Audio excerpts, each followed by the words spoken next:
2020 had been a golden year for Central C, with his songs Loading and Day in the Life becoming certified hits with millions of views just months after them dropping. And Central C kicked off 2021 with a bang, landing a spot on the Mad About Bars Best of 2020 list. C was praised as one of the most exciting MCs to watch, and with this major cosign, he wasted no time keeping the momentum going. In mid-January, he dropped his next song, Pinging, aka Six Figures. Now, this is actually one of my favorite songs of all time, and was even my #1 listened to song in 2021. The term pinging being the popular term in the British and Australian slang, describing the sensation of rolling hard off Molly. The concept once again leaning hard into Central C's drug dealer persona, with him proudly proclaiming that the drugs that he brought to the party had everyone pinging. The song's music video begun with Sench climbing on the awning of Goldhawk Road Underground Station, letting the world know that he really stands for West London, and in his bars, there would be plenty of violent gangbanging lyrics as well as more drug dealer talk, as he bragged about his young G's being ready to do stabbings and saying that while he's dealing drugs, his friends are catching ops, and calling for the release of a West London gangster nicknamed D-Roy. It would also include one interesting bar where C claimed that he was taking a risk by staying independent and turning down a six-figure record deal. Pinging, just like his previous releases, performed well, landing and peaking at number 44 on the UK singles charts. He would follow this up with Commitment Issues, the 4th single from his upcoming mixtape. This drill-influenced love song strategically dropped just a few days before Valentine's Day, a combination that would see the track peak at number 9 on the UK singles charts, becoming Sench's first top 10 hit, ironically with a track focused more on women rather than the streets. This success marked the start of Central C's distribution deal with Warner Music's ADA, significantly boosting his presence on streaming platforms. Though not a traditional record deal,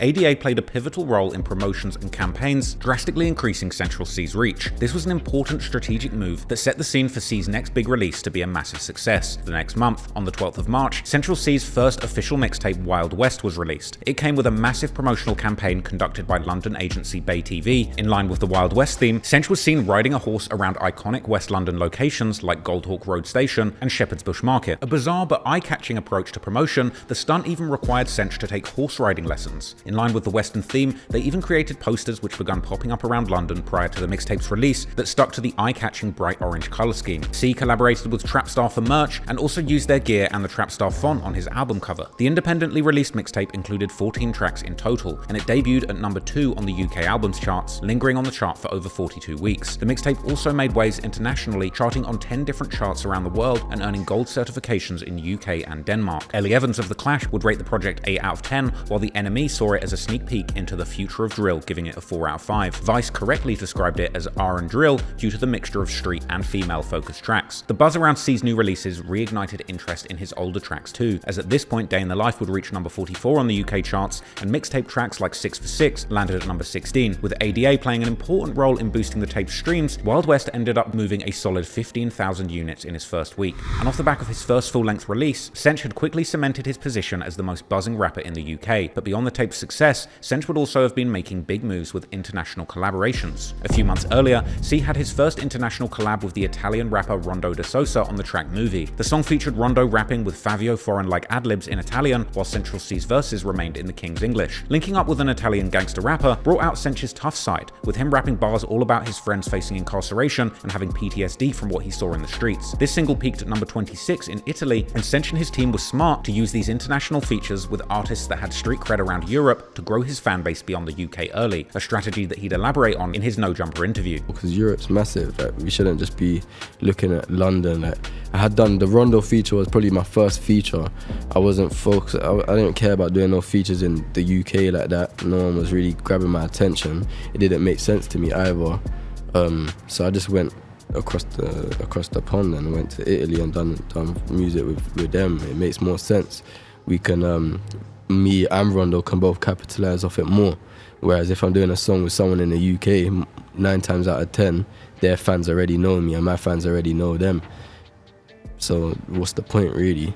All of Central C's success in the UK and beyond must have been getting under the skin of West London's now second most buzzing rapper Digga D, but Digga D was by no means doing badly for himself at this point either. He'd ended 2020 well, getting out of jail and unveiling his new Crip persona on the hit song Woy, following that up in April with the song Chingy, a smart double entendre likening the name of naughty's American rapper Chingy to the British slang word for stabbing, chinging. The song was an interesting attempt by Digga D to position himself to appeal to American audiences, something he would also do in the video, wearing outfits inspired by famous American sports teams. seems. But despite the fun American concept, the song was still very much rooted in West London street violence, with Digga bragging of stabbing people in front of their friends, and he would rap a bar that would seem to be aimed at Central C, saying that they're copying him because he's doing it better. He would also diss longtime rival from Harrow Road, Fredo, with a censored bar referencing a time that someone from his gang would stab him. That would be followed up by his Daily Duppy freestyle on GRM Daily in December. This was interesting as Digga had complained on Instagram that GRM Daily didn't want to drop his freestyle and that they were siding with rappers who lie in their songs. This notably being posted not long after Central C had premiered his hit Loading video on GRM Daily's channel. In the final bar of this freestyle, Digga D would actually diss his enemies, saying that they're talking and he's shooting, and then in the final line of the song, which I think is a very direct diss to Central C and his earlier style of rapping, doing an impression of Dappy from N-Dubs to sound like a gun shooting and saying that he's getting dappy with the gun. Elsewhere in the song, Digga referenced UK model Tennessee Thresher that he was rumoured to have dated, and saying that he flies women out from the US to get jiggy with. In January 2021, Digga would be covered by the New York Times as part of an article looking into the UK police's approach towards drill music, saying how police were paying attention to anything that he does, as well as pointing out how in the past 3 years, the UK police had asked YouTube to remove a staggering 500 music videos, with 319 music videos being removed in 2020 alone. The police were indeed keeping Digga on a very close surveillance, as can be seen from numerous live videos that he would make of the police stopping him around this time. But they said they put it on the ANPR, that it's going to change over. I spoke to my insurance. I spoke to my DVA lady, said it's going to take some time. Can you prove that you're licensed and insured to drive the car, sir? I want me to do that. How? Yeah. As I want you to. I'd like you to produce an ID document for me. I don't have any idea. So do you have any insurance certificate on your phone? I can't prove who I am. You're going to search my car for ID. Just so we can try and verify who you are. I'm PC Sampson, I'm based at Road Car 2 in Westminster. I'm going to search your car in a section 1 place. There you go. Alright? I'm not being a smart. That's rude. It's kind of rude. Anyway, to go now. Yeah, well, I need to finish this. So you already checked the car, yeah? That's mad. That's mad. If I said my last name's Smith, what country are you going to say I'm from? English? English. A lot of Jamaicans have the last name Smith. This is why you shouldn't make assumptions. Could be English. It could be. Why? This is what I'm trying to say to you. We're trying to establish that you shouldn't guess what country or where people are. Bored with this conversation, all right? I'm just trying to make something out of nothing. Digga's next hit song came in February when he linked up with fellow Ladbroke Grove MC AJ Tracy for the track Bringing It Back, a song where Digga raps extensively about drug dealing, specifically mentioning Molly and telling his fans to turn off those other rappers who lie in their songs. Bringing It Back was a breakout hit in the UK and went number 5 on the singles charts, topping Central C's previous record from Commitment Issues. From here, Digga would go on to drop his sophomore album Made in the Pyrex, which went number 3 on the UK albums charts. An amazing result, but perhaps a sore point for Digga's competitive side when Central C's Wild West tape would top it, going number 2 a month later. Perhaps this was the final straw, because within a couple of weeks of Central C's Wild West mixtape storming the charts, Digga D would leak a brutal snippet of a song that dissed Central C directly. Digga's beatbox freestyle saw him rapping over American rapper Spot 'em Got'em's street anthem of the same name, dissing Central C by name, saying who the F is he, and that Digga is the only wild in West. And then, in an insane example of self-snitching, Digga would brag that we stabbed his brother, went to jail for it, pled guilty and beat the case, as well as going on to diss Fredo again, saying that he got stabbed and lies in his songs. This was a massive escalation into the beef that up until then had been largely behind the scenes, but things would be fully out in the open when around this time a CGM member would drop a photograph of the police report from the incident where Central C's brother was stabbed. Central would seemingly respond with an IG story saying that talk is cheap, and another showing how Wild West had now passed 100 million streams. For his next international collaboration, Sench would team up with Senegalese-born French rapper Freeze Corleone for a track titled Polémique, or Controversy. It would exclusively premiere on Drake's OVO radio station a few weeks after Digga's beatbox freestyle leaked, being played in full, with Drake's cosign being an extremely valuable push from one of the most popping rappers in the entire world. The music video would be filmed in Patine, northeast Paris, Freeze Corleone's hometown. Another dose of international street cred, this popping collaboration currently boasts 33 million views and also marked Central C's first official response to Digga D and CGM dissing him, with Sench asking on the song how people can hate on him when he doesn't even know they exist, and referencing Digga's Crip affiliations, telling him to keep bitching and thinking that he's Mitch from Paid in Full before somebody will come and cut off his fingers. And he ends his verse boasting how his Wild West mixtape had made him £1 million. This was a slick and dignified response, but Central C also had a petty side, and his next move would hit Digga where it hurt. On the same day Digga D released his Made in the Pyrex mixtape, Central C posted an Instagram story of himself with Fredo, along with the location tagged as Wild West. Clearly a picture with Digga D's biggest enemy on the date of his mixtape release was a strategic piece of trolling by the duo. The two had apparently met organically, bumping into each other by chance France when Central C was filming his Kick Game sneaker shopping video, as Fredo is an investor in the store. Fredo was spotted in the picture wearing a Wild West hoodie, fueling speculation from fans about a potential collaboration between the two. And the month after Digga D's brutal beatbox freestyle dissing them both dropped, Central C and Fredo's track, Meant to Be, would come out in response. With this coming at a time when Fredo was riding high from his early 2021 studio album Money Can't Buy Happiness, which peaked at number 2 on the UK albums charts, also topping Digga D's record, as well as including hits like Money Talks featuring Dave that hit number 3 on the singles charts, and Ready featuring Summer Walker that hit number 21. The song Meant to Be was another hit for both Central C and Fredo that spent 5 weeks on the charts, peaking at number 17. But obviously the most important thing about this song was the message that it would be sending to Digga D, as Fredo rapped about putting money on people's heads, and Central C dropped some subtle shade on Digga, saying that he was up there but he's not anymore. After this strategic diss, Centr got back to business, dropping more music that would target the American audiences. His next single, Little Bit of This, came with a music video filmed in the States, and in the video, Centr is seen balling out, riding jet skis, playing basketball and golf, and spending some time with some fine Cali women. The track earned him another entry on the top 100 in the UK, with it hitting number 34 and spending 11 weeks on the charts. Honestly, this was a good look for Centr, and the video looked like something P. Diddy would drop. Ironic, as apparently around this little stint in America, Central C actually partied with the Diddler himself after meeting him at an event where he also rubbed shoulders with Drake. Centr was clearly getting busy in the US around this point. Around this same time, legendary LA rapper Draco the Ruler would also post a preview of a track with Central C on his Instagram story. While the song wasn't released before Draco sadly passed away, Centr wasn't done with his US connections just yet. He would sit down for a legendary interview with Adam22 on No Jumper, with Adam praising Central C as a marketing genius. You seem like kind of like a viral marketing genius on top of the music stuff. Yeah. maybe. I do like the business side of things. Like I do like the marketing side of things. Maybe more so than the music sometimes. So maybe that explains why you see certain things going viral.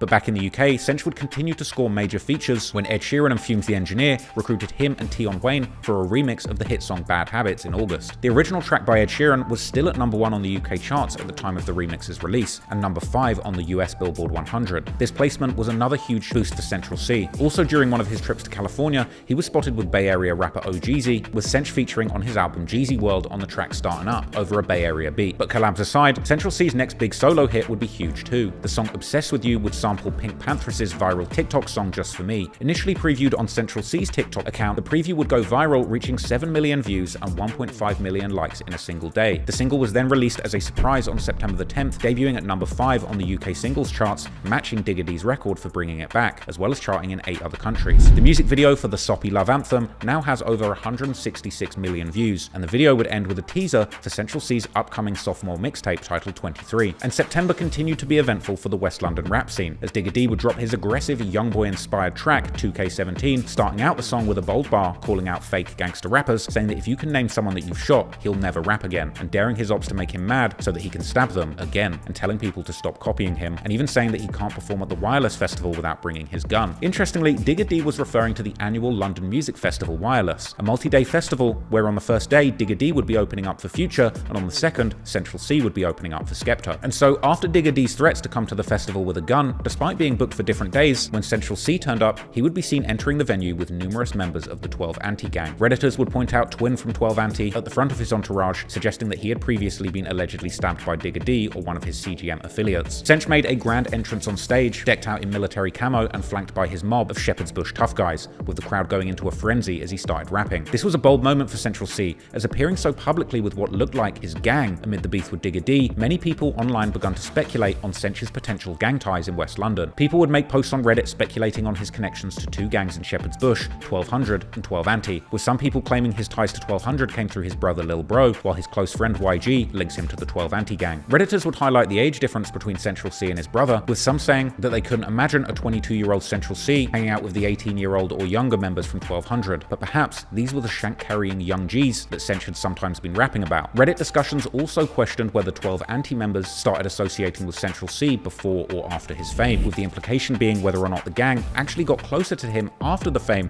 as a form of extortion, similar to what the 9 Trey Bloods had done to 6ix9ine. One user mentioned that Central C had been active in the scene for a while, but his only real street connection from early was indeed YG, the respected 12 Anti member whom Sench considered as a brother, with some further guessing that after Central C gained fame, other 12 Anti members begun to see the potential and try to join into the group. YG was clearly an OG, being seen with Central C as early as July 2016, appearing in Sench's Good Girl music video and many times after. He would also show up in the background of a November 2019 A2 Anti interview by French YouTuber Gab Morrison. Sench would of course also be seen first with 12 Anti member F. back in 2019 after he first stopped rapping with autotune, and the earliest we have Central C confirming his involvement with other 12 Anti members like Box 12 and A2 Anti was just a little bit before releasing Day in the Life in June 2020. Clearly Central C was tapped in with this gang from early, but it would be wireless when he would debut his menacing crew. YouTube channel Drill Time TV would give the world a better idea of the dangerous tendencies of the company that Central C was choosing to keep, reposting F. and A2 Anti lyrics from a 2020 song called Rude, where A2 Anti raps a long list of all the enemies that he has injured by name. The fact is, Central C's ties to the gangs in the 12 postcode only enhanced his street credibility, and it gave him a defense to the rumors of him being a fake gangster that the likes of Digga D was pushing. He had clearly been associated with dangerous gangsters from West London from early in his career, and from here, he would continue the tough talk and drop bars that seemed to cast more shade on Digga D. On November the 5th, Central C took to Instagram to release his 23 freestyle, aka Don't Be an Effing Fool, where he would open by threatening his ops families and saying that they won't make it out the hood, later boasting about not seeing any other rappers being close to him, and in the same post, he would announce his much anticipated mixtape 23 would be dropping on February the 25th, 2022, and revealing an exclusive line of merchandise through his partnership with Trapstar. December proved to be another busy month for Central C, as he started with a feature on South London rap collective D-Block Europe's track Overseas, another hit collaboration that went number 6 on the UK charts, staying there for 25 weeks. Next, Sench fulfilled a long-time dream first mentioned by him over 6 years ago on his very first Street Heat freestyle, where he rapped about wanting to win a Mobo Award. He was ultimately nominated and won the Best Newcomer Award, taken to the stage with his manager YBs and a gang of West London goons. Trying to keep his speech short and sweet, Sench would joke how he wasn't really a newcomer after having put in 7 years of graft into his career by this point. And the winner is Central C! I'm not really a newcomer though. But I'm accept it nevertheless. Thank you to my distribution team, ADA. We're independent, we still ain't signed a deal, so I feel like that's special in itself. Big up my manager, YBs. Yeah, the man behind it all. My brothers, what would I be without them? My mum, my pops. After this, on Christmas Day, Sench would drop a highly anticipated entry in GRM Daily's Daily Duppy series, dropping bars dissing his enemies and saying that he sees their comments but doesn't do the politics, and that he heard their mixtape and it wasn't good. Even this freestyle would hit the charts, peaking at number 35 and going on to become one of the top 10 most viewed Daily Duppy freestyles within just 4 months. 2 days after that, Sench would link up with Digga D's Op Fredo once again for a Christmas giveaway in London, where they donated £100,000 worth of sneakers to underprivileged kids, and giving fans a preview of his second single from his upcoming mixtape as part of the promo. Soon after this, Central C would release the much-teased track Retail Therapy, another hit song that landed at 21 on the charts. But despite his UK success, Sench hadn't quite cracked the US charts yet, but from here he would keep pushing, but so too would Digga D. Behind the scenes, by January 2022, Sench's affiliation with the 12 Anti-gang was stronger than ever, with him and F. becoming the closest within the group. His next release, Cold Shoulder, would be a track addressing the beef with Digga D and his association with 12 Anti, with Sench rapping that he let the latest diss slide because it wasn't very good, but next time he's clapping back and saying that it's sad that he loves his hood because he knows he doesn't really belong in the streets. The song made a splash, debuting at number 25 on the charts, and it would be the perfect teaser for Central C's second mixtape, 23, a mixtape whose title reflected both his age at the time of release, but also, as he explained to The Face, number 23 being synonymous with greatness in basketball, with the number being worn by legends like Michael Jordan and LeBron James. Sench was paying homage to these legends of sports and trying to manifest similar greatness in music, with Sench apparently having sported a 23 hand tattoo ever since the age of 18. The 23 project continued his signature branding strategy, this time featuring a bright yellow color, and Sench would be seen shirtless on the album cover, sporting his prominent Trapstar tattoo across his torso. The excellent 14-track mixtape was an amazing piece of work, with numerous bangers on there that I've had in rotation for years now, but it also included some little pot shots at Digga D as well, like on the final track where he expresses his lust for Digga D's ex-girlfriend Tennessee. Digga would clap back on Instagram, saying how is this Central C's idea of payback? But regardless of the snide comments, 23 made an impressive debut, landing at number 1 on the UK albums charts, as well as producing several more hit singles that entered the top 40, including Cold Shoulder, Khabib, and straight back to it. But beyond the UK, it was also consumed globally, making its mark on 15 international charts and showcasing Central C's growing influence in the music scene around the world. Enemy would praise 23, giving it a 4 out of 5 and noting that Central was on the brink of greatness. Loud and Quiet would give it an 8 out of 10, highlighting its significant impact, and to me, one of the standout moments on the project was the song Eurovision, named after the famously bad European song competition that launched the careers of ABBA, Celine Dion, and Tattoo. The track itself became the very definition of European drill, with Central recruiting a huge all-star Avengers-like lineup of European artists from France, Spain, and the UK, including verses from Central C himself and 12 Anti member A2 Anti. The track became a massive hit across Europe and boosted everyone involved's international recognition. Soon after his mixtape 23 soared to #1, Central C would be seen celebrating with his 12 Anti affiliates. But apparently behind the scenes things would get complicated, because in June, 3 months later, it became clear that not everyone in 12 Anti was sharing in the celebrations, as a member called Doms from 12 Anti would tag Central C in an Instagram story with a cryptic message saying that the gang are gonna need some things from you soon, with people immediately comparing it to the extortion of 6ix9ine by the 9 Trey Bloods. Doms would soon backtrack, deleting the story and tagging Centr again, saying that he was just joking. But while Centr was lauding it up at the very top of the UK rap scene, Digga D was continuing to have success and attempting to target the US and international audiences like Centr had done previously. In an April 2022 interview, Digga would speak on trying to take drill to America. This would be the month Digga D dropped his 3rd mixtape, Naughty by Nature, featuring a track called Rambo with Orlando rapper Hotboy, another called G-Lock with Memphis Spitter, Moneybagg Yo, and one called What You Reckon, featuring Bronx drill pioneer B Love, as well as 50 Cent inspired tracks like Pump 101. And the cover art of the project was also pretty genius, reimagining the evolution of man, but showing Digga D evolving from being a child to a spliff-smoking teen with a knife on his hip, to a shotgun-toting shooter, and eventually his final form, a full-blown drill rapper. This had deeper meaning though, as Digga was essentially showing his real street CV and demonstrating the real struggles and phases that he had to go through to get to the point where he was holding a mic rapping about those experiences.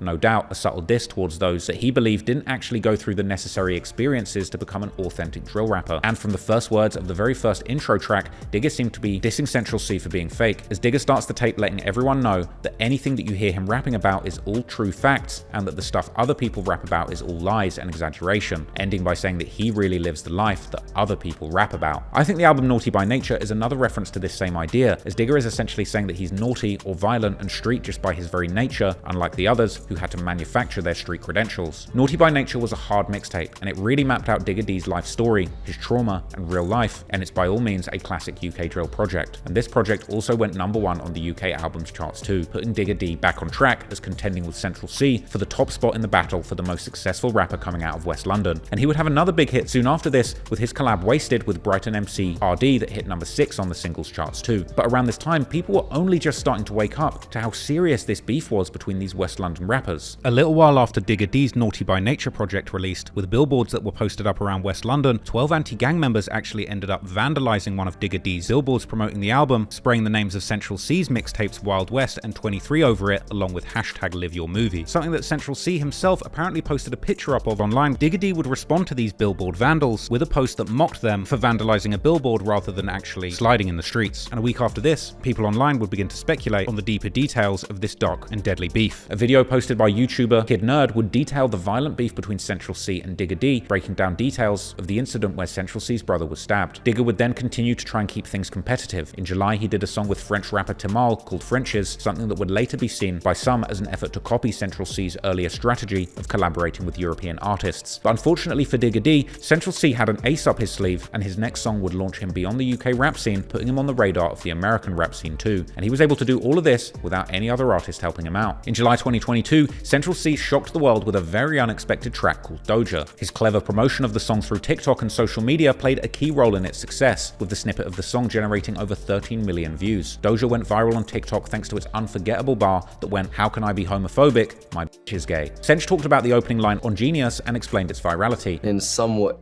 controversial, like, it just sounds like something I'm not supposed to be able to say. I think it's the opening line, the Doja Cat line, like, TikTok just ate it up. Explaining that it was actually about his girlfriend, and he would elaborate on his stance on homophobia. It is literally what I say, like, I'm not homophobic. My girlfriend is bisexual. She was like the first like proper gay person like I really like communicated with. It's quite known, like it's embedded in us to like kind of almost shun upon, which I don't think is right.